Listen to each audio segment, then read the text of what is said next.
Pernah nggak sih kalian mikir kenapa kita bertindak dengan cara tertentu atau kenapa dunia ini berjalan dengan sistem yang ada sekarang?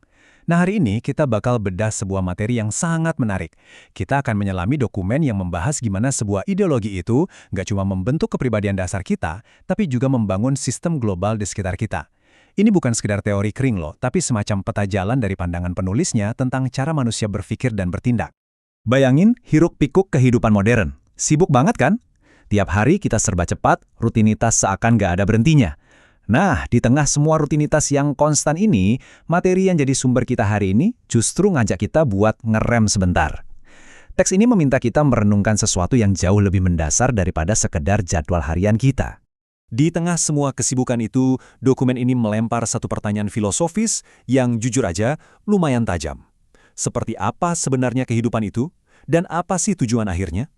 Ini adalah titik tolak yang luar biasa.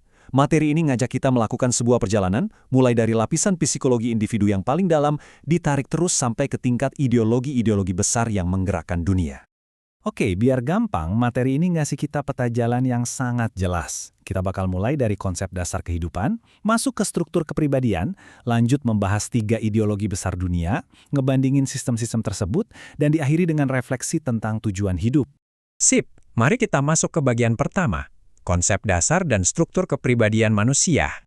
Menurut sumber yang kita bedah ini, kepribadian manusia, atau istilahnya syakhsiyah, itu sama sekali bukan sesuatu yang acak. Dokumen ini mendefinisikannya sebagai kombinasi murni dari 2 hal, akliyah yang berarti pola pikir kita, dan nafsiyah yang merupakan pola sikap atau perilaku kita. Jadi, gimana cara kita memproses informasi dan ngeresponnya, itulah fondasi utama dari siapa kita sebenarnya dalam kerangka berpikir ini. Terus yang jadi pertanyaan krusialnya, dari mana sih pola pikir dan pola sikap itu berasal?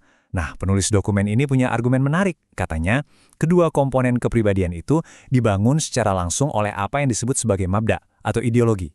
Gampangnya, ideologi itu adalah sistem kepercayaan mendasar yang diadopsi seseorang, yang kemudian jadi semacam cetakan utama yang membentuk mindset dan perilaku mereka. Biar lebih kebayang gimana prosesnya, materi ini memetakannya selangkah demi selangkah. Semuanya bermula dari informasi, entah itu dari media, lingkungan, atau pengalaman kita. Informasi ini pelan-pelan ngebentuk pemikiran kita. Terus, kalau pemikiran itu diulang-ulang, dia bakal jadi kebiasaan. Dan dari kebiasaan inilah lahir tindakan-tindakan nyata yang pada akhirnya mengkristal jadi kepribadian. Masuk akal banget kan? Setelah kita paham konsep ideologi di tingkat individu, sekarang kita bakal zoom out buat lihat gambaran besarnya. Kita masuk ke bagian kedua, 3 ideologi besar di dunia. Dokumen sumber kita ini secara spesifik menyoroti 3 sistem raksasa, Islam, kapitalisme, dan sosialisme. Ketiganya dianalisis sebagai kekuatan besar yang punya pengaruh sangat masif dalam sejarah kita, dan pastinya gimana cara dunia beroperasi saat ini. Lanjut ke bagian ketiga, perbandingan sistem ideologi. Di sini kita bakal membedah argumen-argumen kunci yang disajikan penulis secara objektif, biar kita paham kerangka dasar dari masing-masing sistem tadi. Pertama, mari kita lihat perbedaannya dari sisi sumber dan akidah dasarnya. Teks ini menguraikan kalau Islam itu bersumber dari wahyu, dengan akidah yang berpusat pada keyakinan kepada Allah dan aturan-aturannya. Di sisi lain, kapitalisme dideskripsikan bersumber murni dari akal manusia, dengan gagasan utama memisahkan urusan agama dari kehidupan.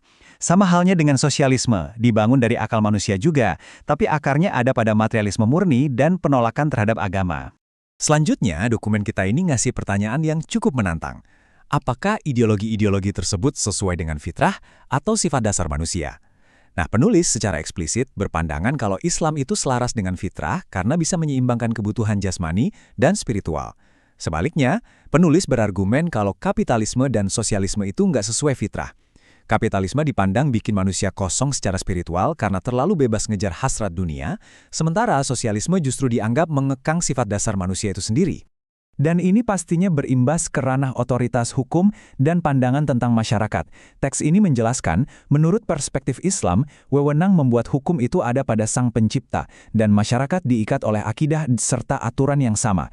Kalau dalam kapitalisme, manusialah yang berdaulat bikin hukumnya sendiri, dan masyarakat cuma dilihat sebagai kumpulan individu yang nyari untung pribadi. Terus, di sosialisme, negara atau partailah yang mendikte hukum secara mutlak, memandang masyarakat cuma sebagai satu kesatuan alat produksi. Sebagai penutup perbandingannya, teks ini mengidentifikasi apa sih tujuan akhir dan standar perilaku dari masing-masing sistem. Bagi Islam, kebahagiaan tertinggi itu meraih ridho Allah, dengan standar perbuatan berupa batasan halal dan haram. Kapitalisme menetapkan kebahagiaan fisik dan materi yang maksimal sebagai tujuan tertingginya, dengan asas manfaat sebagai standar perilaku. Sedangkan sosialisme, mereka mengejar kesetaraan materi sebagai tujuan utama, di mana standar kebenarannya semata-mata diukur dari kebutuhan negara sosialis. Bagian keempat. Refleksi tujuan hidup.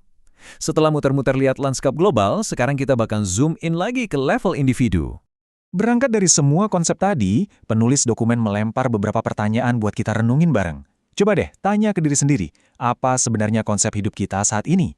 Apakah tujuan-tujuan yang kita kejar mati-matian selama ini cuma bersifat jangka pendek, atau benar-benar untuk jangka panjang? Dan seberapa jauh jangkauan tujuan kita itu membentang ke masa depan?